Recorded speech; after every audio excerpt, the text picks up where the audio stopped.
Hello everyone, it's Sophie representing SB Reselling Co. Hope you're all doing okay.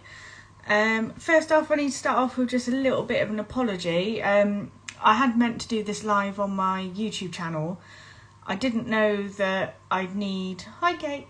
I didn't know that I would need a certain amount of subscribers.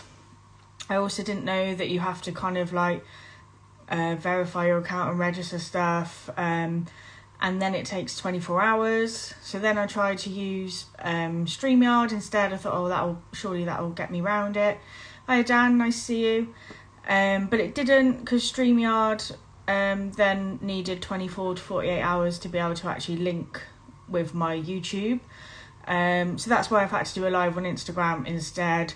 But now I know, it's all learning. Now I know, so hopefully the next live that I do, I'll be able to do it on my YouTube instead. Hi Spider, thanks for joining. So hopefully I'll be able to do the next live on my YouTube instead, now that I've kind of set things in motion to be able to do lives on YouTube, but I didn't realise it was such a faff.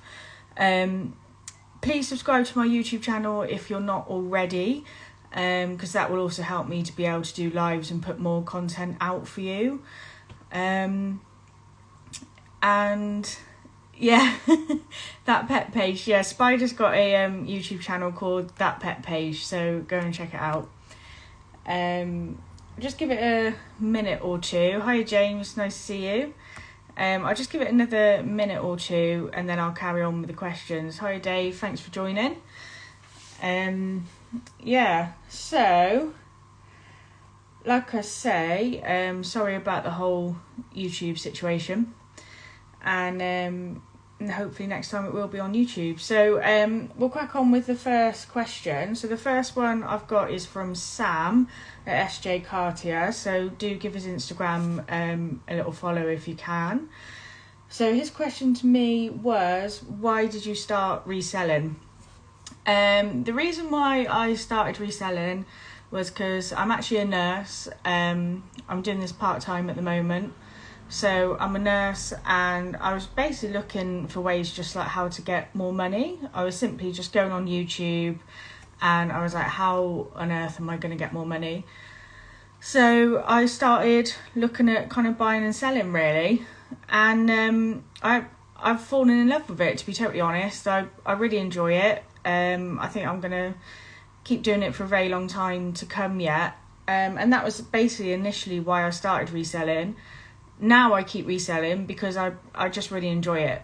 I just enjoy going out, finding things, listing them, packing it. I just enjoy like the whole process of it all really.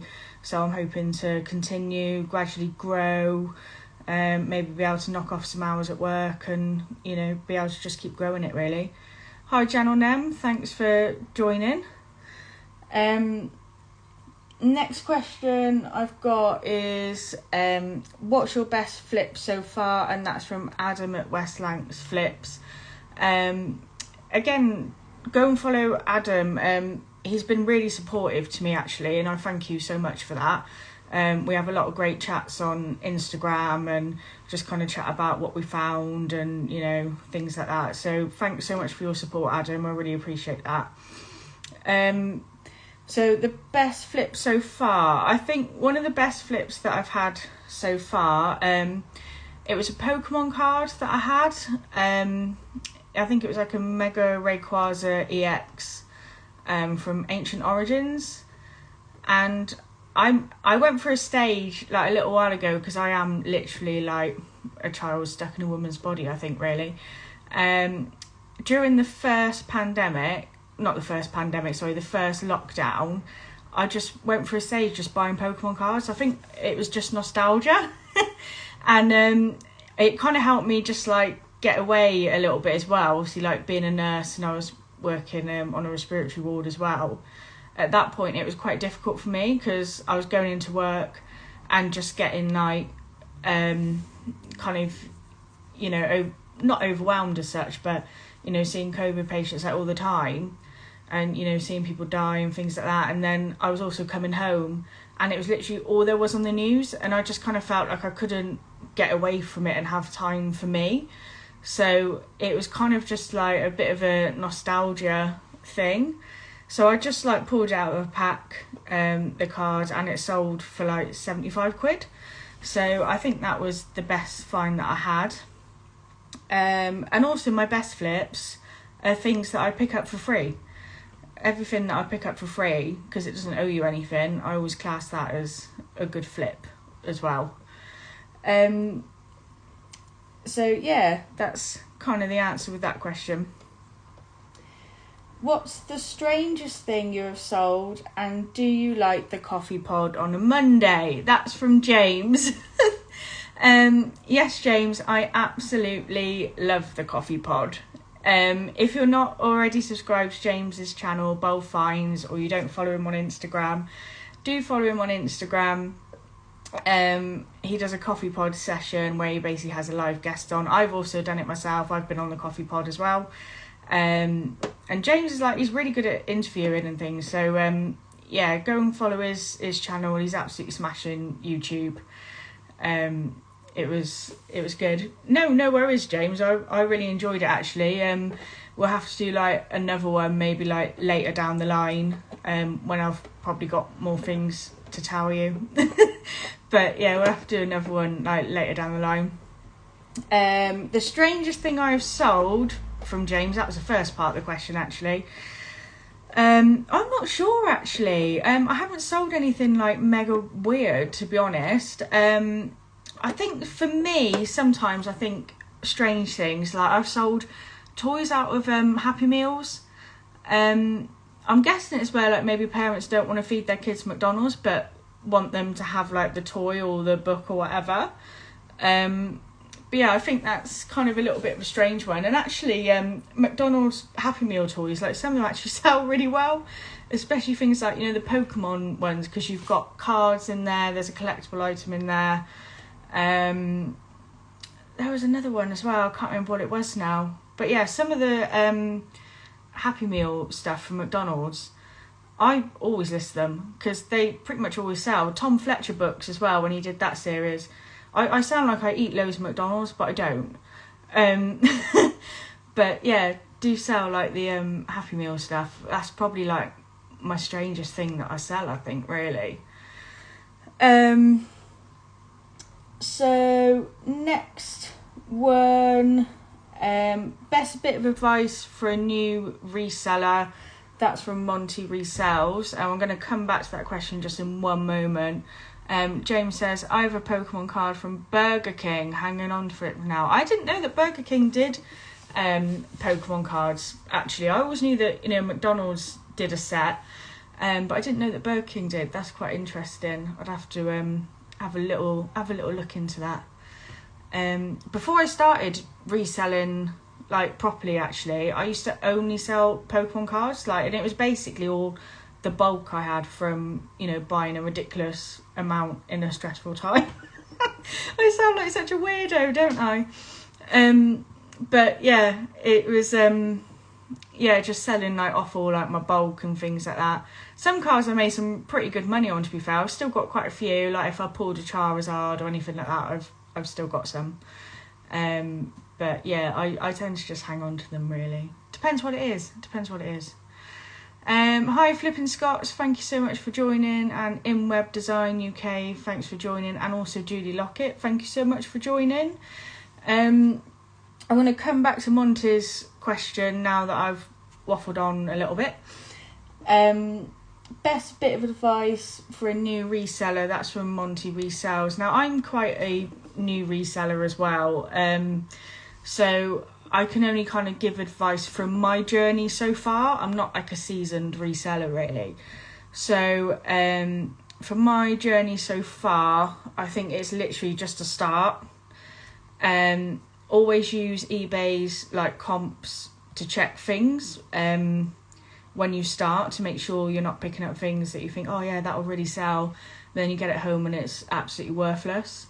Because I've been doing this about 8-9 months now, I'm starting to get to a point where I don't have to rely on checking comps so much anymore. I kind of watch enough videos and picked up quite a lot of things now, or checked so many comps now that I don't really have to keep checking it.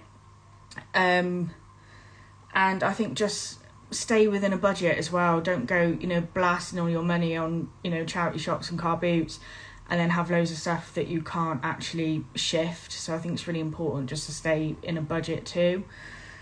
I think that's my probably three of my best advice. And also get stuff for free if you can, because that way it doesn't owe you anything.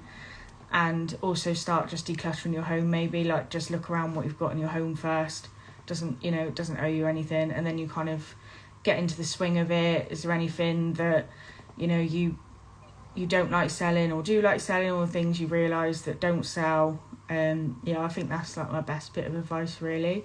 Hi Crispy Retro Gaming, thank you so much for joining. Spider Fines says, good bit of advice I can give is do your research. Don't walk around the shop scanning things. It really doesn't look good. That's right, as well, James from Spider Finds. It doesn't always look great, but then everyone kind of does it as well. Like people in charity shops, they kind of know what people are doing now, I think, really. I just try and be as discreet about it as possible. Like, if there's staff around me, I don't do it in front of the staff. I just kind of do it slyly, really. But I think they kind of know what everyone's up to now, really. Next question is actually from you, James Spiderfinds. Is favourite brand of vintage clothing? So my favourite brand of vintage clothing, I definitely like the Nike vintage stuff. For me personally, vintage Nike always sells for me. Especially if you can get the long silver tag stuff, or the orange tag things, not the orange tag, sorry, I mean a silver tag but with the orange tick on it. All that stuff was always sold really well for me. There's a place that I go to sometimes, I use pre-loved kilo sales to get a lot of Nike vintage stuff. And there's also somewhere in Hackney, it's called I think it's just called the Hackney Thrift Store, actually. That's in London, and I've been able to find a couple of little bits in there. So if you are looking for any specific kind of stuff, it's always good to try vintage wholesale, pre-loved kilo sales, things like that, and look for independent thrift shops as well. One thing I will say actually about the thrift shops is that a lot of the stuff there has a lot of holes, or there's a lot of stains, so you have to be prepared that you might have to put a little bit of work in to be able to get it sold. Spider Finds James says can't go with Levi's. I really like selling Levi's, actually. Levi's go really well for me. 501s go sort of all day long, really. I've picked up 2 pairs actually at the car boot last week. I've got both. I think I paid £5 for each of them, which I didn't think was too bad. They're black ones. Yeah, I got what you meant afterwards, James, with can't go wrong. I kind of got afterwards, I can't go with. I was like, but I kind of worked it out, so don't worry. Hi Parker Resells, thank you so much for joining. Really nice to see you. I'm just scrolling back through the chat very quickly just to see if there's anyone that I might have missed. I don't think so. But yeah, thank you so much for joining, everyone. I really appreciate it. All the support is really appreciated. That is the questions that I've had through, to be honest. I had 5 sent through, which was great. One thing I wanted to ask you guys, though, because I didn't think it was totally fair for me to always be answering the questions. I thought it might be good to kind of ask you guys some stuff as well, is what do you guys think about Whatnot potentially launched in the UK? I think it could be really good. It's a new platform. It only started in 2019 and currently it's only available in America and a few other countries as well, but it's basically a live auction setup. So I just wanted to know what you guys thought about Whatnot. Will it be good for the UK resellers? Will it not be good? Do you think that maybe some people might dominate it? How do you kind of feel about it, really? James Spider finds the 80s Levi's stuff goes well. Yeah, it does. It does go really well. I find a lot of Levi's stuff goes well, to be fair. Yeah, so I think probably going to start wrapping it up, guys, unless you guys have got any extra questions for me. I'm pretty happy to like answer anything that goes in the chat as well, so don't be afraid to ask me any questions. Please subscribe to my YouTube channel if you can. That would be absolutely great. That just helps me to be able to put out more content for you guys. It really supports me, it supports the channel, and I'd be really appreciative as well. Cool, so I'm gonna start. Oh, James, so there's so many like Whatnot already out there, but we'll just have to see. I didn't actually know there was more platforms like similar to Whatnot, to be honest. I've only kind of heard of Whatnot, really. I know there is a plan to launch in the UK, but yeah, I haven't actually heard of any more. So yeah, cool, guys. I think I'm going to wrap it up there. Thank you so much for joining. I will try and save this video and put it up on my YouTube as well. I'm not sure whether I can save it, but I'm going to give it a go. Cheers, James. Yeah, whatever questions you want to send, that'd be great. And hopefully I can answer them on a live YouTube instead of a live Instagram instead. But thanks so much for all your support, everyone. I'm going to wrap this up now, and I'll see you all in the next video. See you soon.